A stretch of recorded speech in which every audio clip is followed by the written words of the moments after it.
માંડવી દક્ષિણ રેન્જ તથા કર્મચારીઓને સંયુક્ત રીતે ટીમ વર્ક દ્વારા નાસ્તા ફરતા આરોપી આફતાબ આલમ અબ્દુલ કરીને શેખને ઝડપી પાડ્યો છે।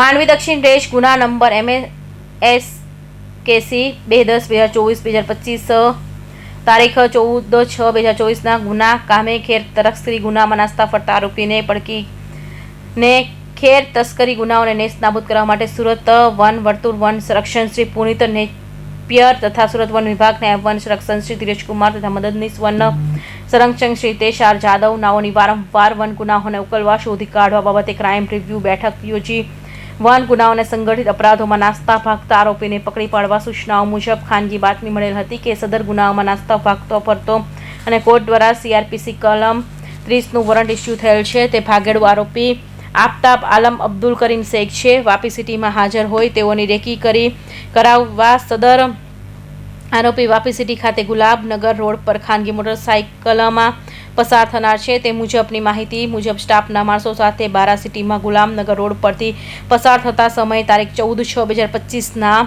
14:09 વાગ્યાના અરસામાં પકડી પાડેલ હતો। સદર આરોપીને ધોરણસર તપાસ કરી અટક કરી આજરોજ 15/6/2025ના રોજ માંડવીની કોર્ટમાં રિમાન્ડ સાથે રજૂ કરાતા 18/2025ને CPના રિમાન્ડ મંજૂર થયેલા છે।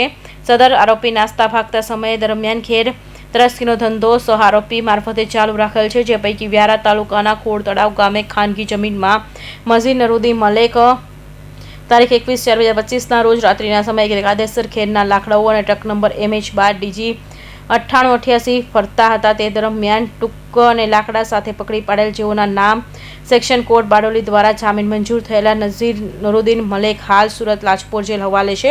આ કામગીરીમાં હિતેશ જાદવ, મદદનીશ વન સંરક્ષણ HJ વાંદા તેમજ ફોરેસ્ટ ઓફિસર માંડવી, તપાસનીશ અધિકારી RP Vaghela, range forest officer Mandvi Akhtar તથા ફોરેસ્ટ તથા બીટ ગાર્ડની ટીમ જોડાઈ હતી। હમીરસિંહ ચૌહાણ, માંડવી।